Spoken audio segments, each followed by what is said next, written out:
Bila kita sebut Al-Mahdi, apa maksud Al-Mahdi dalam bahasa Arab? Al-Mahdi ini ialah kata dasar, kata akar bagi huda, hidayah, iaitu yang diberi hidayah ataupun yang diberi petunjuk. Itulah makna Al-Mahdi, yang diberi hidayah ataupun yang diberi petunjuk.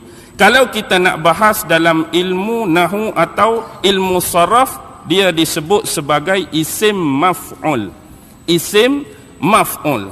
Dan inilah yang disebut, yang kita boleh kaitkan dengan hadis yang diriwayatkan oleh salah seorang sahabat besar Nabi, iaitu Irbad bin Sariyah, yang mana hadis itu panjang, tetapi di belakang dia sebut wa sunnatil khulafa'ir rasyidin al-mahdiyyin.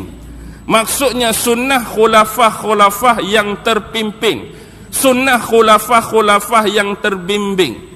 Yang terbimbing, yang sentiasa diberi hidayah, yang sentiasa diberi petunjuk. Bila kita ambil umum kata Al-Mahdi, yang diberi hidayah dan petunjuk juga tidak terkecuali dan terkeluar daripada 4 orang sahabat yang utama. Apa yang kita namakan sebagai Abu Bakar, Umar, Osman dan Ali. Kalau ambil umum hadis tadi.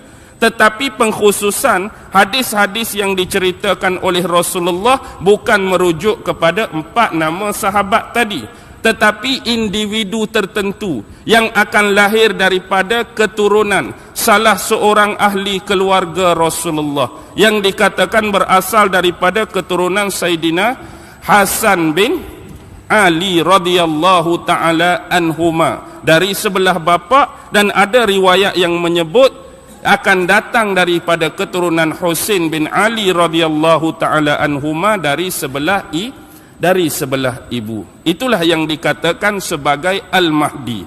Tetapi sebelum kita pi lebih jauh, ada seorang ulama dianggap sebagai ulama yang hebat dalam ilmu hadis, iaitu Imam Ibnu Qayyim Al-Jauzi rahimahullahu taala. Imam Ibnu Qayyim ni, bila dia lihat hadis-hadis yang datang, yang diriwayatkan oleh para sahabat, kemudian sampai periwayatan tersebut kepada ulama-ulama, dan bila sampai periwayatan tersebut ke tangan beliau, beliau mula menyaring hadis-hadis yang ada keterkaitan dan penisbahan dengan Imam Mahdi. Lalu beliau membuat satu komentar. Hadis-hadis yang diriwayatkan mengenai Imam Mahdi terbahagi kepada 4 kumpulan hadis. Yang beliau sebut, yang pertama, ada hadis-hadis tersebut bertaraf sahih, ada hadis-hadis tersebut bertaraf hasan, ada hadis-hadis tersebut bertaraf gharib, ada hadis-hadis tersebut bertaraf maudhu' ataupun dhaif. Inilah pembahagian yang dibahagikan oleh Imam Ibnu Qayyim Al-Jauzi. Tetapi saya nak bawa di sini pengalaman-pengalaman dan pandangan-pandangan yang pernah diutarakan oleh ulama-ulama terdahulu, yang khilaf bagi mereka siapakah Al-Mahdi yang dimaksudkan oleh Rasulullah, yang dimaksudkan oleh Nabi, yang akan muncul di akhir zaman, kepada sekurang-kurangnya 4 bahagian.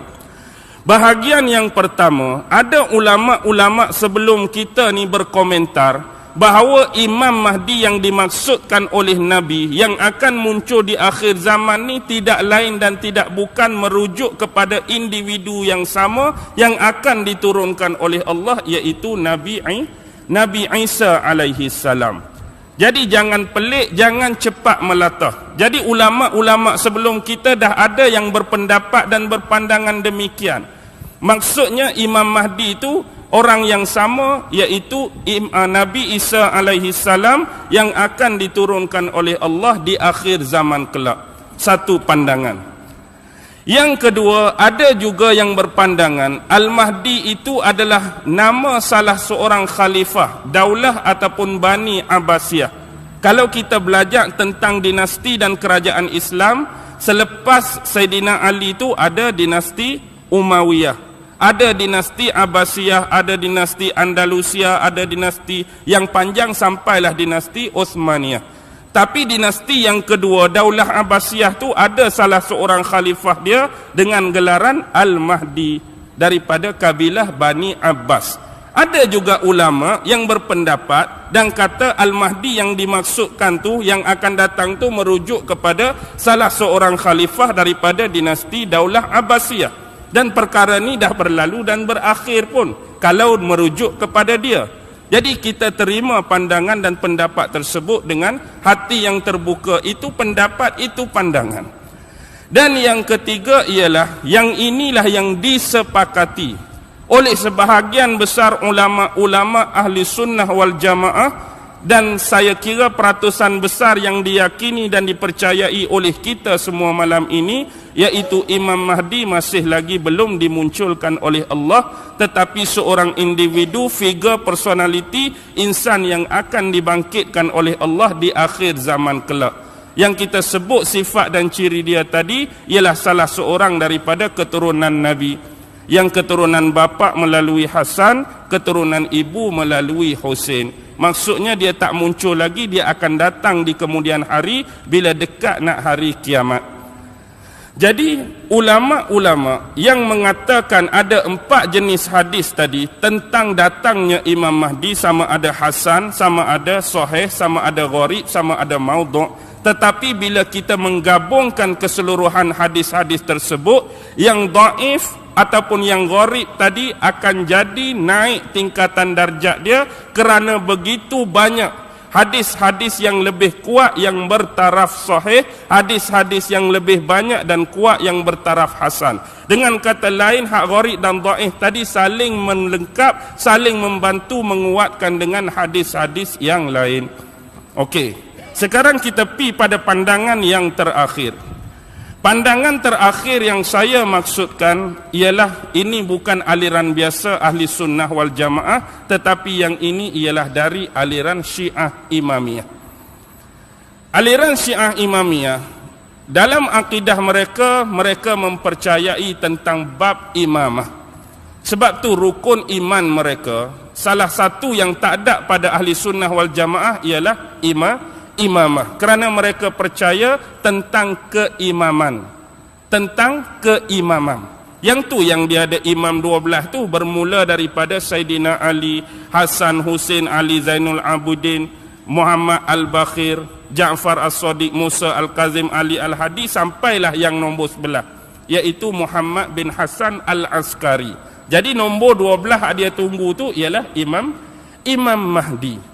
Tetapi ada juga sebahagian daripada grup ini yang meyakini Imam Mahdi yang mereka tunggu yang nombor 12 tu merujuk kepada nombor 11 dah, iaitu Muhammad bin Hasan Al-Askari yang menghilangkan diri dia.